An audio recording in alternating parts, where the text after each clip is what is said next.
Salam Bapak Ibu, Saudara-saudari, senang berjumpa dengan Anda di dalam ibadah online bersama dengan kami Gereja GKP BMDC Pangkal Pinang.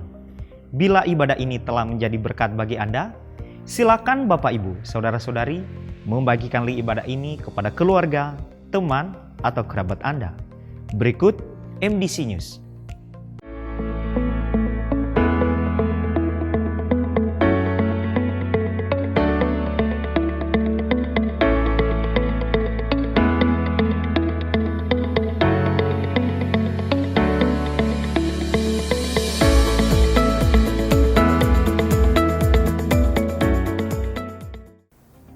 Baptisan air akan diadakan pada hari Minggu, tanggal 7 Mei 2023. Bagi Bapak Ibu, Saudara-saudari yang ingin dibaptis, silakan mendaftarkan diri kepada Bapak Ari Yakob.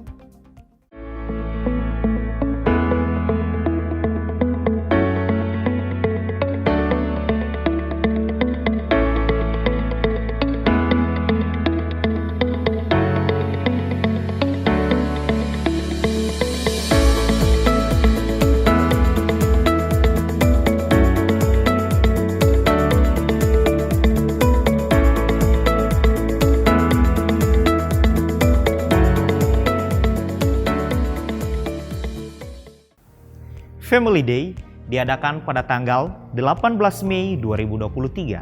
Silakan Bapak Ibu, Saudara-saudari mendaftarkan diri kepada Bapak Sopan Hari Halawa dan Keketua Kesan masing-masing. Biaya pendaftaran untuk dewasa Rp15.000 per orang. Untuk anak usia 4 tahun sampai kelas 6 SD Rp10.000 per orang. Terakhir pendaftaran pada tanggal 7 Mei 2023. Pemesanan kaos Family Day terakhir pada hari ini, pada tanggal 23 April 2023. Kelas pemuridan dasar kekristenan diadakan setiap hari Minggu, dimulai pada pukul 11 waktu Indonesia Barat setelah ibadah kedua selesai.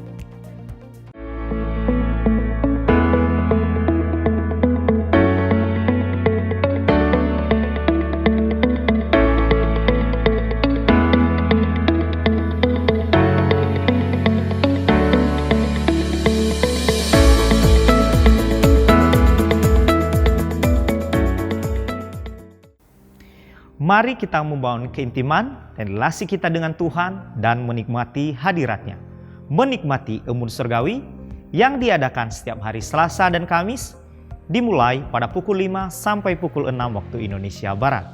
Doa meneduhkan jiwa diadakan setiap hari Rabu, dimulai pada pukul 11 sampai pukul 12 waktu Indonesia Barat, yang dilaksanakan secara online melalui Zoom Meeting. Dan bermalam di hadiratnya diadakan setiap hari Jumat, dimulai pada pukul 19 sampai 20.30 waktu Indonesia Barat, yang dilaksanakan secara onsite di gereja. Kegiatan pesan diadakan setiap hari Selasa, Rabu, dan Kamis, dimulai pada pukul 19 waktu Indonesia Barat. Untuk info lebih lanjut, silakan menghubungi Ketua Kesan masing-masing.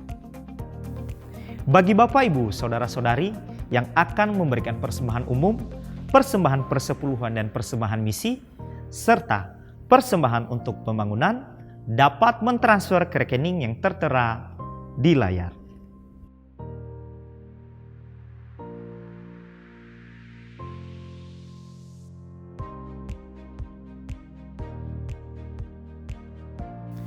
Untuk mengetahui info lebih lanjut tentang Gereja GKP BMDC Pangkal Pinang, Bapak Ibu, Saudara-saudari dapat mengikuti Facebook dan Instagram MDC Pangkal Pinang atau subscribe akun YouTube GKP BMDC Pangkal Pinang. Demikian info tentang Gereja GKP BMDC Pangkal Pinang, dan selamat beribadah. Tuhan Yesus memberkati. Selamat pagi Bapak Ibu dan Saudara kasih dalam Tuhan. Mari kita datang menyembah Tuhan, Allah sumber kekuatan dan pengharapan di dalam hidup kita. Sungguh indah bersama Dia. Haleluya. Alangkah indahnya hidup di dalam Tuhan, yang mencurahkan berkat limpah. Alangkah indahnya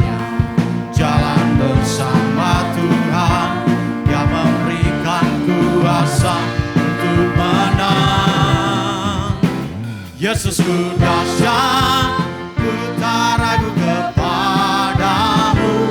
Kau Tuhan yang setia di pihakku.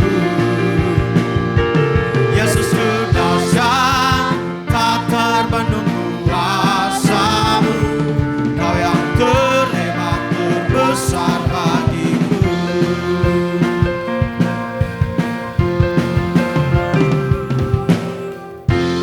Indahnya hidup di dalam Tuhan, yang mencurahkan berkat lipat. Alangkah indahnya jalan bersama Tuhan, yang memberikan kuasa untuk menang. Yesusku dahsyat, ku tak ragu kepadamu. Kau Tuhan yang setia di pihakku. Yesusku dahsyat, tak terbendung kuasamu. Kau yang terhebat, terbesar bagiku. Yesusku dahsyat, ku tak ragu kepadamu.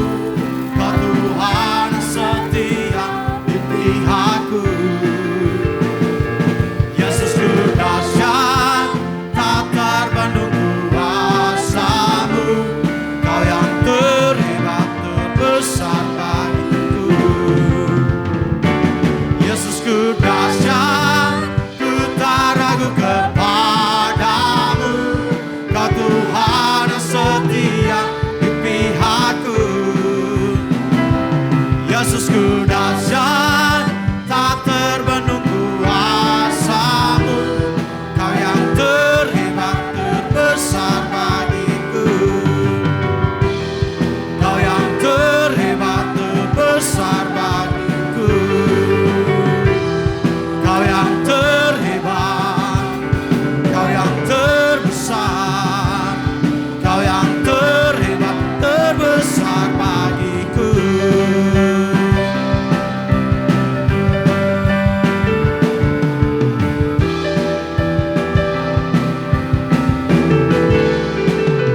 Berikan sorak-sorai kemuliaan bagi Raja kita. Dia Allah yang perkasa. Dia selalu menuntun hidup kita. Amin. Haleluya.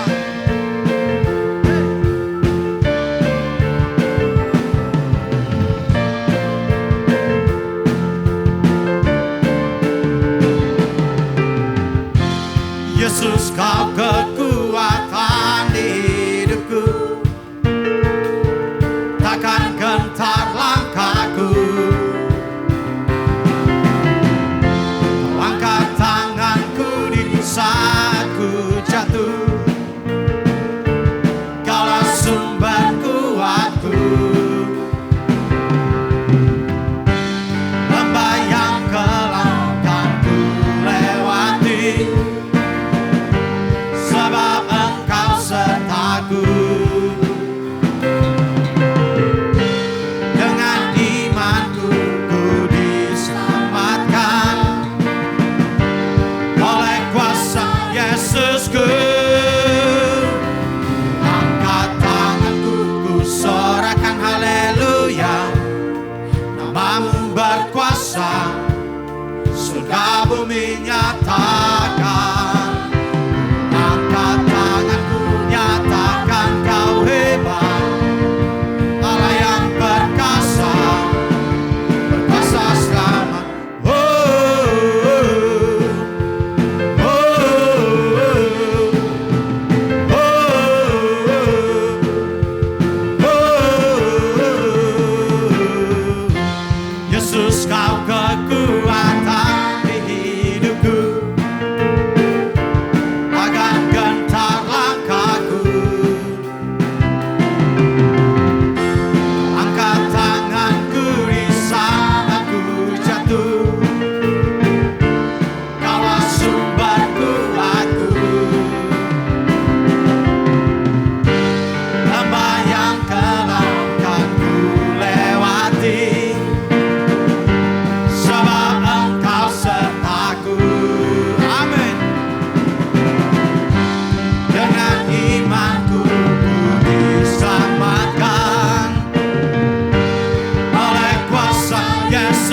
Semuanya angkat tanganku, sorakan haleluya.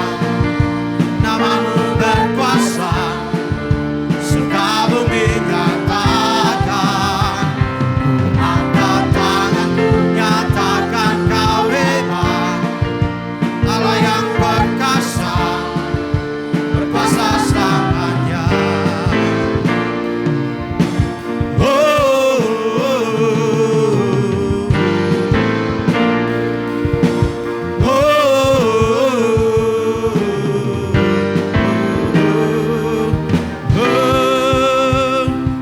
Angkat tanganku, ku sorakan haleluya.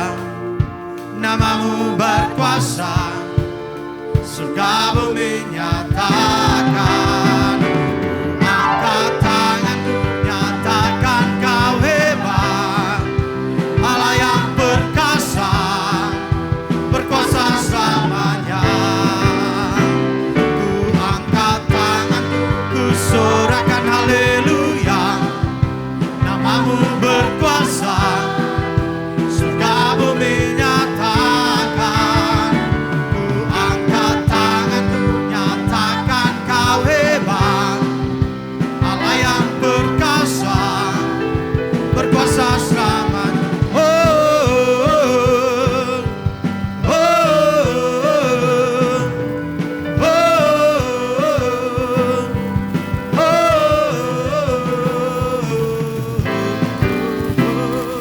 Haleluya, berikan sorak-sorai kemuliaan bagi Tuhan kita.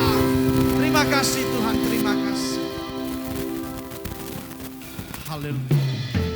Sungguh hati kami bersyukur karena Engkau Allah yang senantiasa bersama di dalam hidup kami.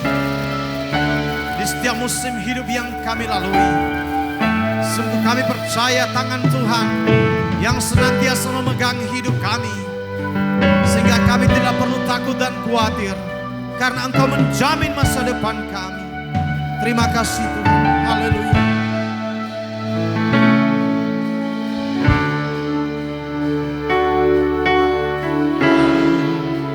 Kasih di dunia seperti kasih-Mu Tuhan.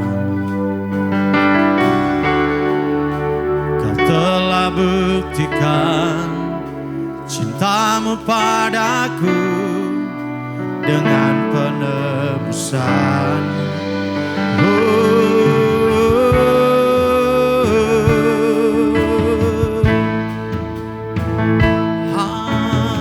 Haleluya.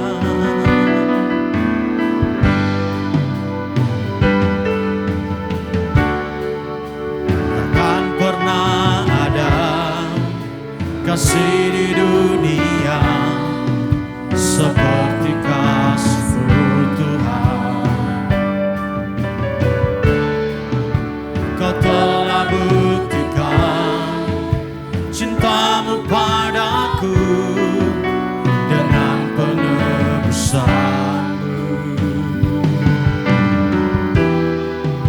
Jauh di lubuk hatiku, ingin ku katakan,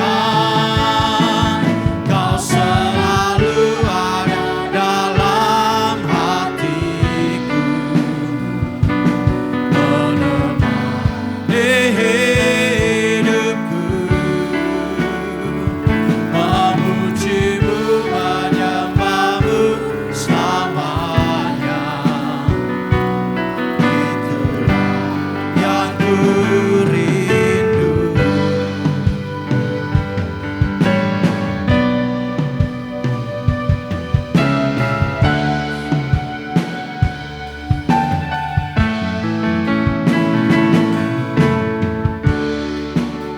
Takkan pernah ada kasih di dunia seperti kasih-Mu Tuhan.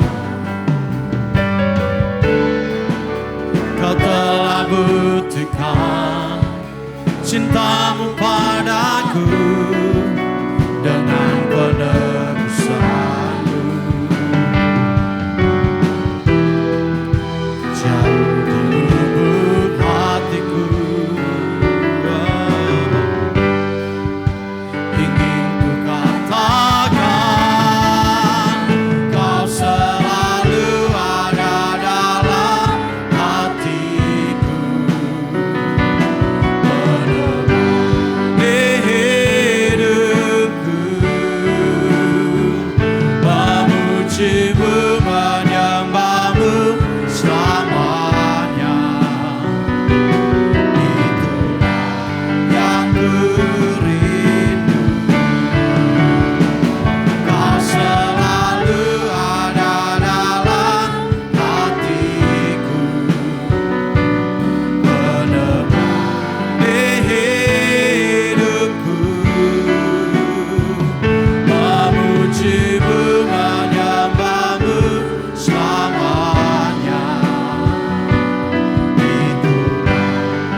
di dalamku.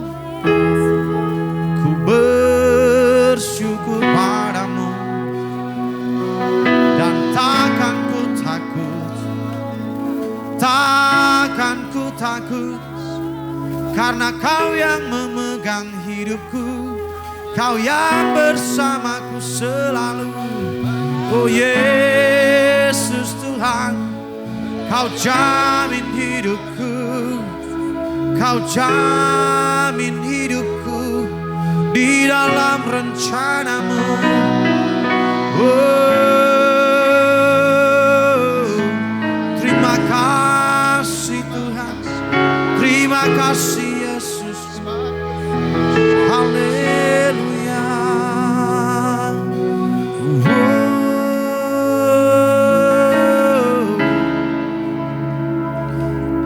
terima kasih Tuhan. Bersamamu Bapa, ku lewati semua perkenananmu yang teguhkan hatiku. Engkau yang bertindak, memberi pertolongan.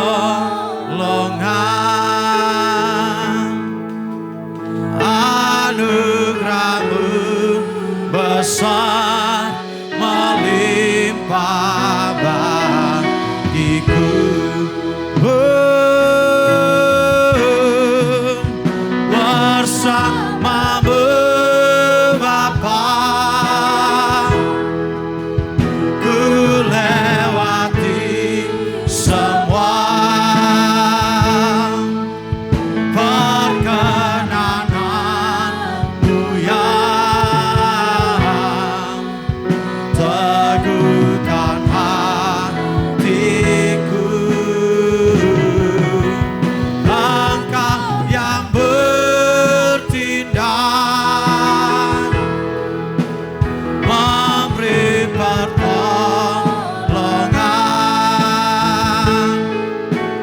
Anugerah-Mu besar melimpah bagiku.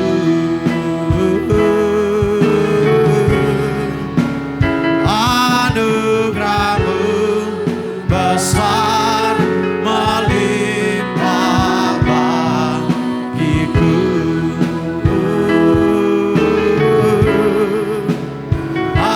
Anugerah-Mu besar melimpah bagiku.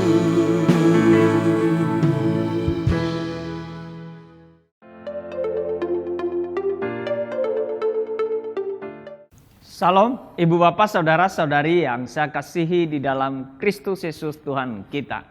Kita berjumpa kembali di minggu ini. Saudara-saudari yang saya kasihi dalam Tuhan, ini adalah satu hal yang indah yang kita bisa nikmati daripada Tuhan, karena Ia memberikan kita kesempatan untuk menjumpainya dan mendengarkan Dia berbicara kepada kita setiap pribadi. Saya percaya setiap pernyataan firman Tuhan yang disampaikan kepada kita itu akan membawa sesuatu yang baik di dalam hidup kita dan memberikan kekuatan bagi kita setiap pribadi. Bapak, Ibu, Saudara-saudari yang saya kasihi dalam Tuhan, seorang bapak yang kaya raya memiliki banyak sekali anak-anak. Ketika anaknya mulai beranjak bertumbuh dewasa, maka sang bapa yang kaya raya ini menyiapkan rumah yang sangat besar dengan kamar dan dilengkapi dengan berbagai fasilitas yang sangat memadai untuk masing-masing anaknya yang sangat banyak itu. Suatu ketika kontraktor yang membangun rumah tersebut bertanya kepada sang majikannya, "Bapak yang kaya raya itu, rumah sebesar ini dan kamar yang sebanyak ini untuk apa?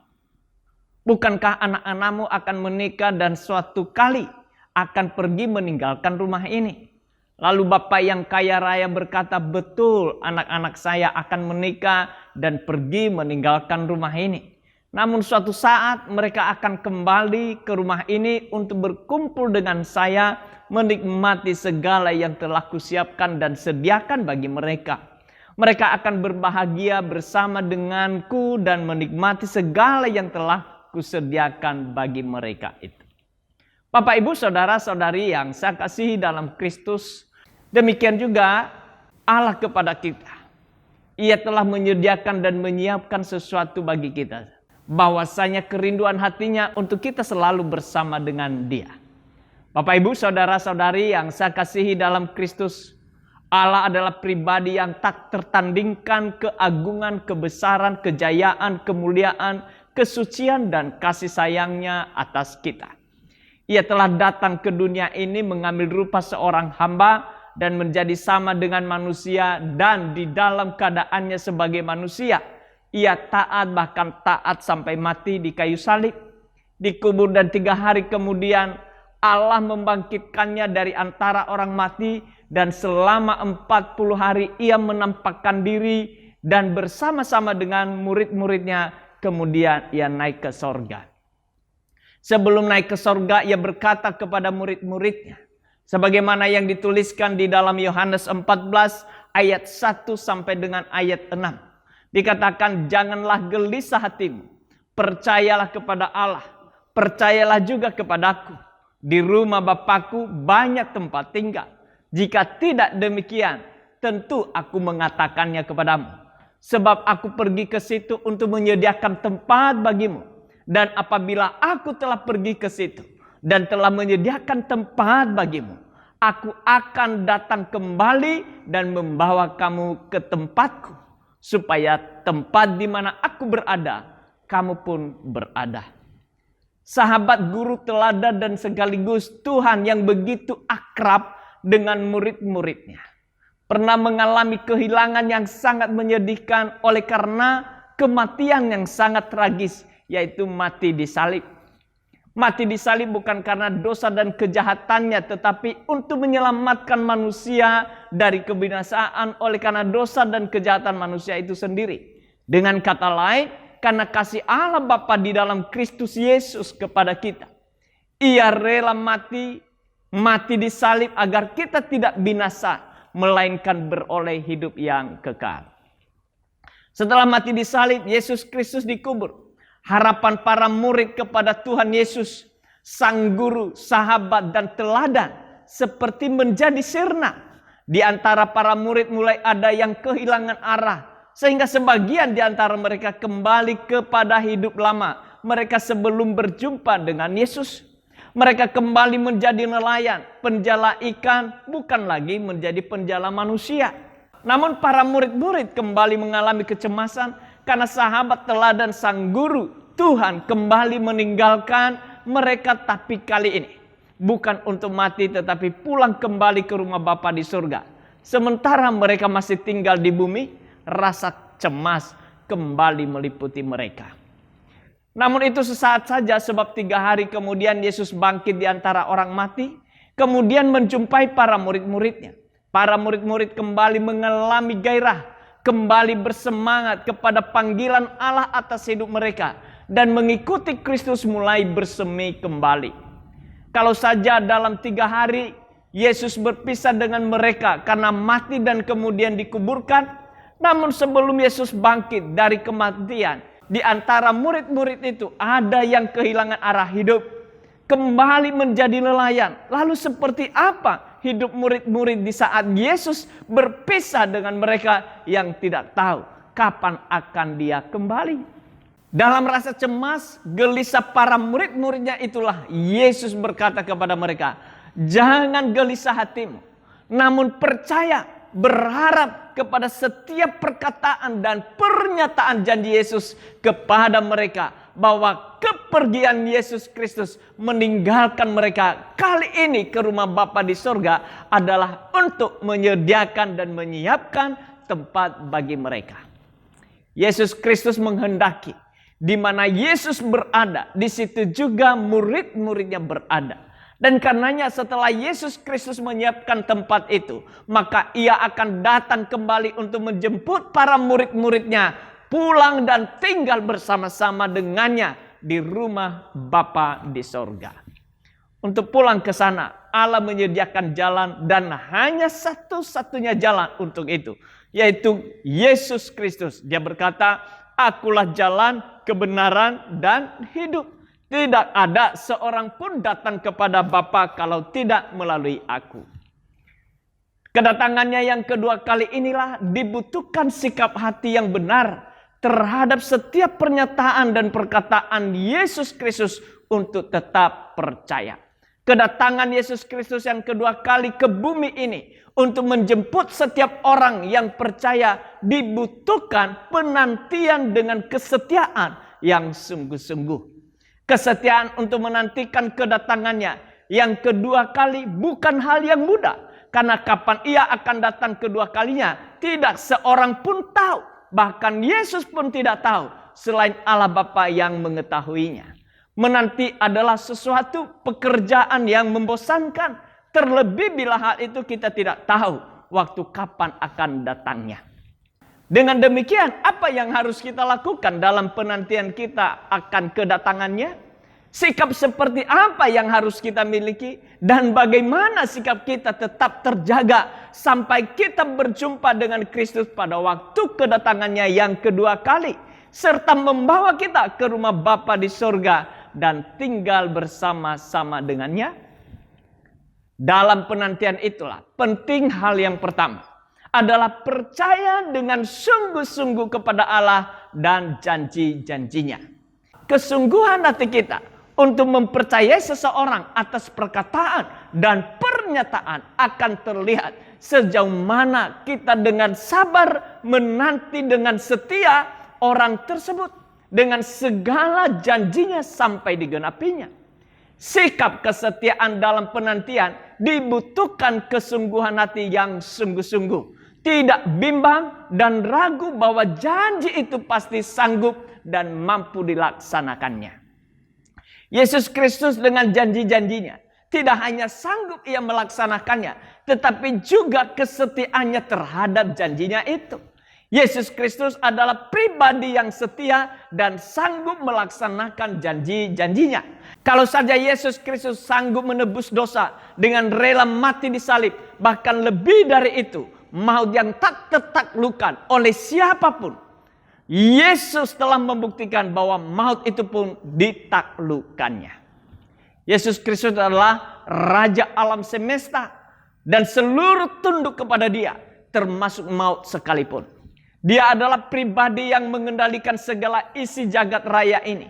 Tidak ada sesuatu apapun di alam jagat raya ini di luar kendalinya dan semua takluk kepadanya. Dia tidak hanya pribadi yang maha kuasa dan maha besar, tetapi juga pribadi yang setia. Di dalam kesetiaannya, setiap perkataan yang keluar dari mulutnya, tidak satu pun yang tidak ditepatinya. Semua terukur menurut kehendak dan waktu yang telah ditetapkannya.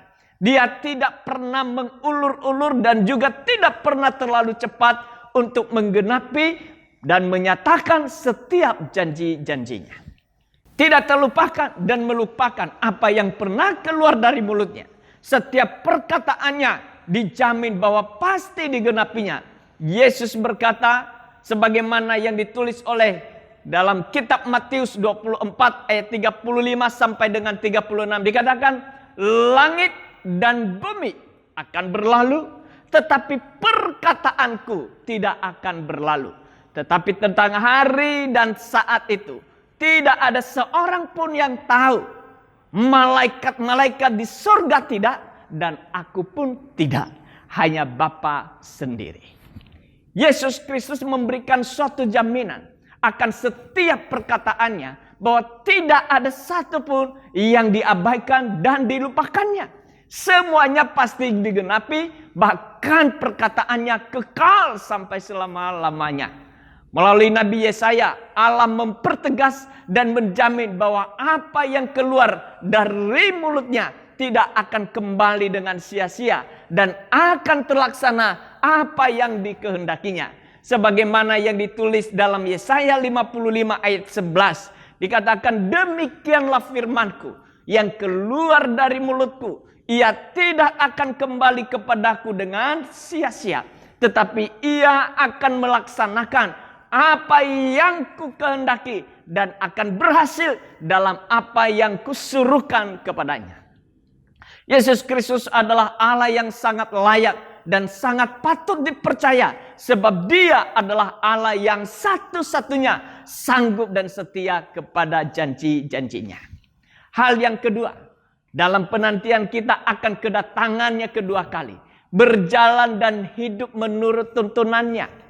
Allah memiliki kehendak dan rancangan indah atas hidup kita, dan tidak ada sesuatu pun dan sedikit pun rancangan jahat di dalamnya.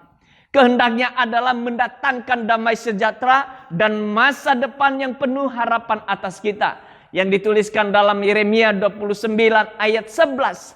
Dan karena kehendaknya hidup kita dalam rancangan indahnya, maka Dia bersedia menuntun kita dengan kuat kuasa tangannya dan firman-Nya menolong kita supaya kita hidup menurut kehendaknya.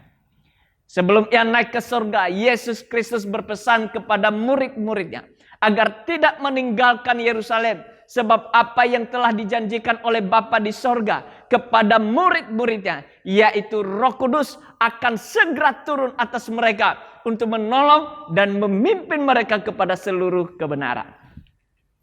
Sebagaimana dicatat dalam Kisah Para Rasul 1 ayat 4 sampai dengan ayat kelima dan Yohanes 16 ayat yang ke-13.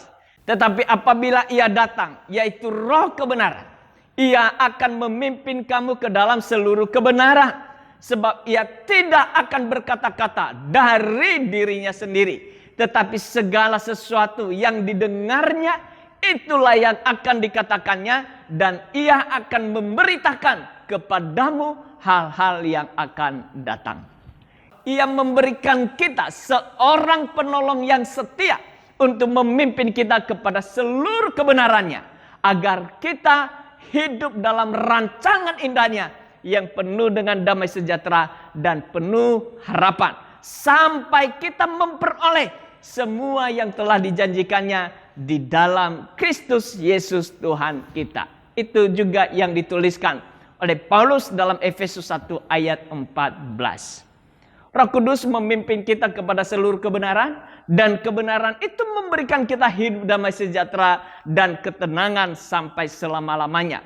Yesaya menuliskan dalam Yesaya 32 ayat 17, di mana ada kebenaran, di situ akan tumbuh damai sejahtera, dan akibat kebenaran ialah ketenangan dan ketentraman untuk selama-lamanya. Untuk hidup dalam tuntunan Tuhan, tuntunan untuk hal itu adalah kerendahan hati. Tanpa ada kerendahan hati, maka susah untuk dapat hidup dalam tuntunan Tuhan. Karena hanya orang yang merendahkan hatilah yang datang kepada Tuhan untuk menyerahkan hidupnya di dalam tuntunan Tuhan. Akibat dari sikap kerendahan hati, maka kebersediaan Allah untuk menuntun kita dengan kuasa firman-Nya akan menjadi nyata bagi kita. Hanya orang yang rendah hatilah yang datang kepada Tuhan untuk memohon pertolongan agar hidupnya berjalan menurut kebenaran Tuhan. Hanya orang rendah hatilah yang dengan sabar menanti akan pertolongan di sepanjang waktu. Seperti Daud memohon pertolongan Tuhan untuk menuntunnya ke jalan yang ia harus tempuh. Sebagaimana yang ditulis dalam Mazmur 25 ayat 4 sampai 10 dikatakan, beritahukanlah jalan-jalanmu kepadaku ya Tuhan. Tunjukkanlah ini kepadaku, bawalah aku berjalan dalam kebenaran-Mu dan ajarlah aku. Sebab Engkaulah Allah yang menyelamatkan aku. Engkau ku nanti-nantikan sepanjang hari. Ingatlah segala rahmat-Mu dan kasih setia-Mu ya Tuhan. Sebab semuanya itu sudah ada sejak purbakala. Dosa-dosaku pada waktu muda dan pelanggaran-pelanggaranku janganlah kau ingat. Tetapi ingatlah kepadaku sesuai dengan kasih setia-Mu. Oleh karena kebaikan-Mu, ya Tuhan. Tuhan itu baik dan benar. Sebab Ia menunjukkan jalan kepada orang yang sesat. Ia membimbing orang yang rendah hati menurut hukum, dan ia mengajarkan jalannya kepada orang-orang yang rendah hati. Segala jalan Tuhan adalah kasih setia dan kebenaran bagi orang-orang yang berpegang pada janji-janjinya dan peringatan-peringatannya. Bagian ketiga, Bapak Ibu Saudara-saudari, dalam penantian kita akan kedatangan Tuhan Yesus yang kedua kali untuk menjemput setiap orang percaya dibawa ke rumah Bapa di sorga, adalah menggunakan waktu dengan bijaksana. Ketika kita berpindah dari kerajaan kegelapan kepada kerajaan Allah oleh iman kepada Yesus Kristus, maka penguasa kerajaan kegelapan, yaitu iblis, ingin merebut kembali dengan berbagai tipu daya, mulai dari paling kasar sampai kepada yang paling halus dan tersamarkan seperti malaikat penolong. Iblis menghalalkan segala cara agar orang-orang kelihatannya yang aktif dengan berbagai kegiatan rohani terjerat olehnya dan kemudian kembali dikuasai hidup mereka.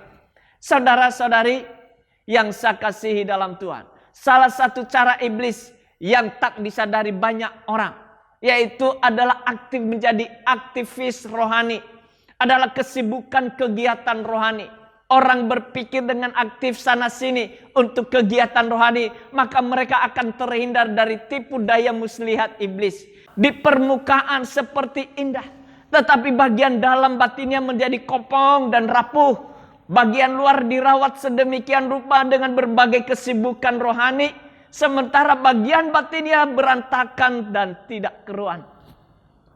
Sibuk sana sini sehingga tidak punya waktu untuk merawat bagian manusia dalamnya, yaitu roh. Sibuk mempercakapkan Tuhan, berpikir tentang Tuhan, berdialog dengan Tuhan, berjalan bersama dengan Tuhan, bahkan sampai Tuhan menegur pun, dan Tuhan bercerita tentang dirinya kepada mereka, namun tidak mengenal Tuhan. Sebagaimana beberapa di antara murid Yesus, ketika Yesus bangkit dari kubur dan menjumpai para murid dalam perjalanan seperti yang dituliskan oleh Lukas dalam kitab Lukas 24 ayat 13 sampai 31. Dituliskan di sana pada hari itu juga ada dua orang murid-murid Yesus pergi ke sebuah kampung bernama Emmaus yang terletak kira-kira 7 mil dari Yerusalem. Dan mereka bercakap-cakap tentang segala sesuatu yang terjadi.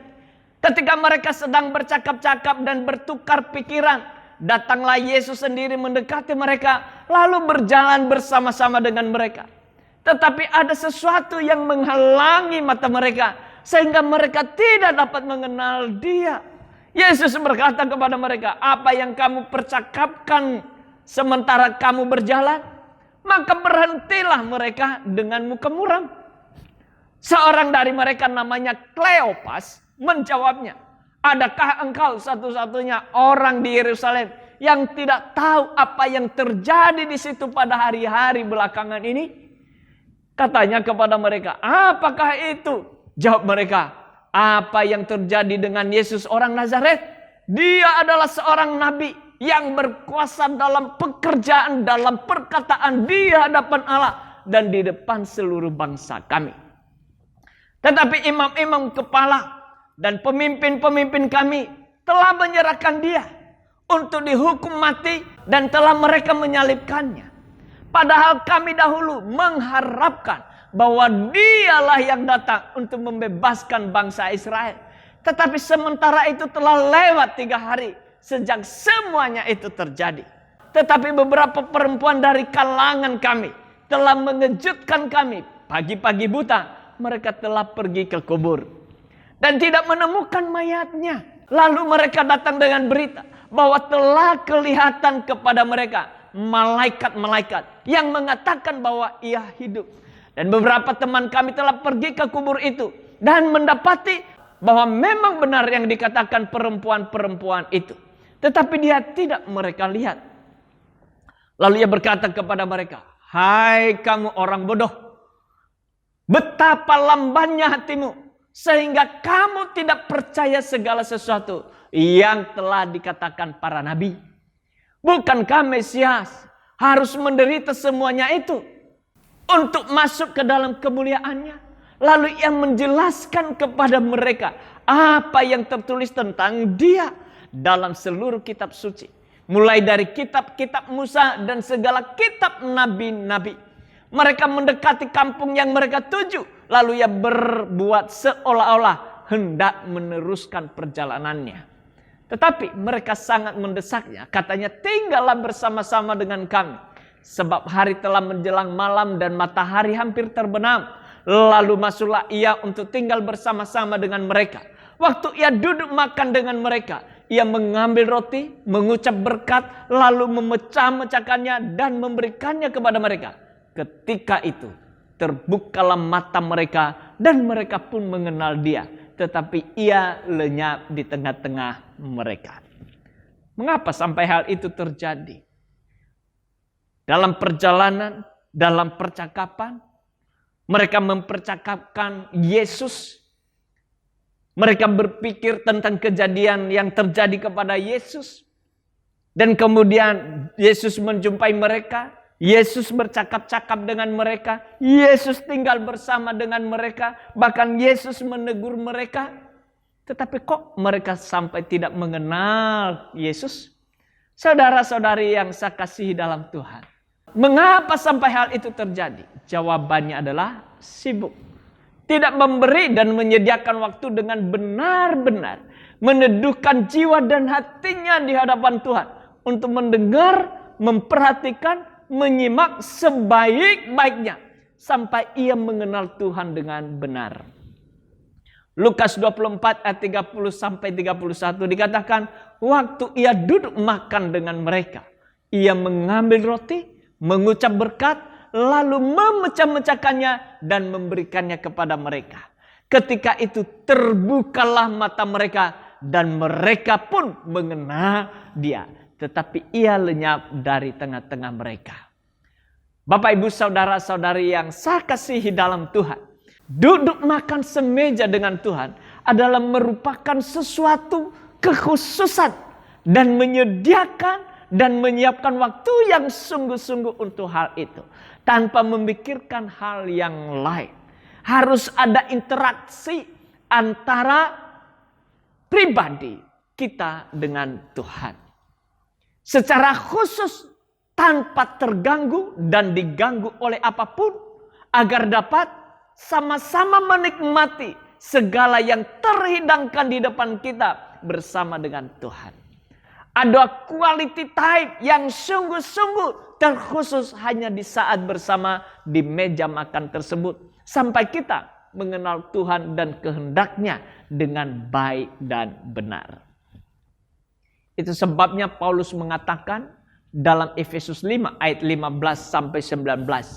Karena itu perhatikanlah dengan seksama bagaimana kamu hidup. Janganlah seperti orang bebal, tetapi seperti orang arif. Dan pergunakanlah waktu yang ada. Karena hari-hari ini adalah jahat. Sebab itu janganlah kamu bodoh, tetapi usahakanlah supaya kamu mengenal kehendak Tuhan. Dan janganlah kamu mabuk oleh anggur, karena anggur menimbulkan hawa nafsu. Tetapi hendaklah kamu penuh dengan roh. Dan berkata-katalah seorang kepada yang lain dalam mazmur, kidung, puji-pujian, dan nyanyian rohani. Bernyanyi dan bersoralah bagi Tuhan dengan segenap hati. Kesibukan kita akan apapun termasuk kegiatan rohani tidak akan membawa kita untuk dapat mengenal Tuhan dan kehendaknya dengan baik dan benar. Hanya bila kita memiliki waktu yang dikhususkan untuk duduk dan mendengar, memperhatikan dengan seksama akan Tuhan, barulah kita dapat mengenal kehendak dengan baik dan benar. Dengan demikian, ketika kita mengenal kehendak Tuhan, maka hal yang kita kerjakan adalah juga kehendak Tuhan. Dan ketika kita mengerjakan kehendak Tuhan, dapat dipastikan bahwa Tuhan ada bersama dengan kita. Bapak Ibu saudara-saudari yang saya kasih dalam Tuhan, percaya dengan sungguh-sungguh kepada Allah dan janji-janjinya, dan hidup menurut tuntunannya, serta menggunakan waktu dengan bijaksana, maka hal yang akan kita kerjakan adalah kehendak Tuhan. Dan ketika kita mengerjakan kehendak Tuhan, maka dapat dipastikan bahwa Tuhan ada bersama dengan kita, sehingga di mana Yesus Kristus berada, di situ juga kita berada. Immanuel, Tuhan Yesus memberkati. Mari kita berdoa. Bapa di sorga, sungguh Engkau baik dalam hidup kami. Engkau telah mempersiapkan tempat buat kami di rumah Bapa di sorga, dan Engkau akan kembali menjemput kami pada waktu-Mu ya Tuhan kami. Dan di dalam penantian kami akan kedatangan-Mu kedua kali. Tuhan tolong kami agar kami senantiasa diteguhkan oleh Roh Kudus-Mu untuk menjadi seorang yang sungguh-sungguh percaya kepada Engkau dan kepada janji-janji-Mu. Menjadi orang yang sungguh-sungguh mengenal Engkau dengan baik ya Tuhan. Tuhan, kiranya Engkau menolong kami.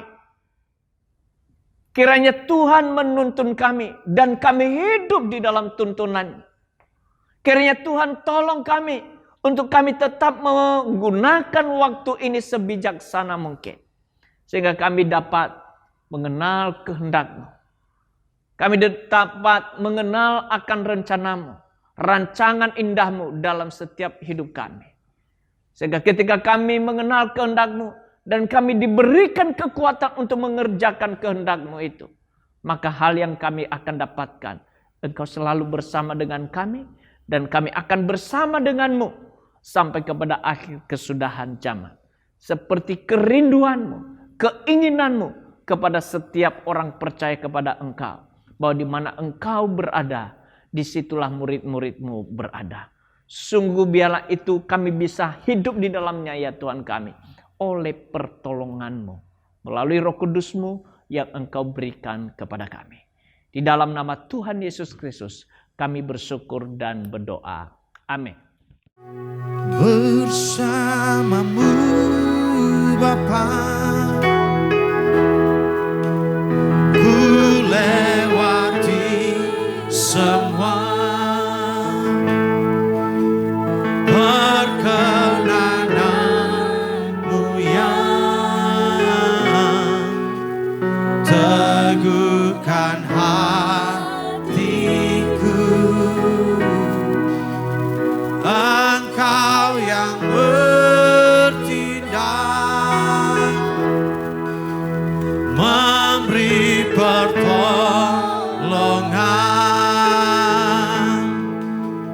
Anugerah-Mu besar melimpah bagiku.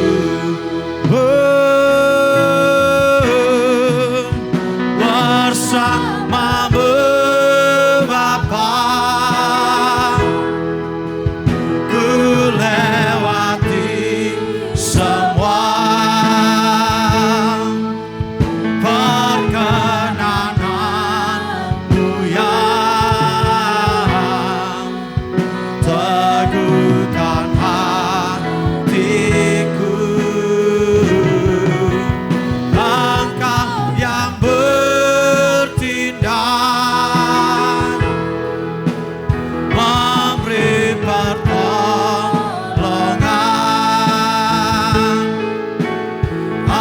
Anugerah-Mu besar melimpah bagiku.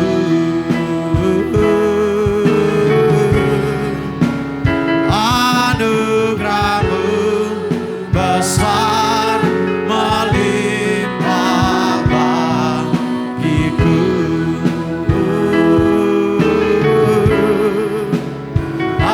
Anugerah-Mu besar melimpah bagiku.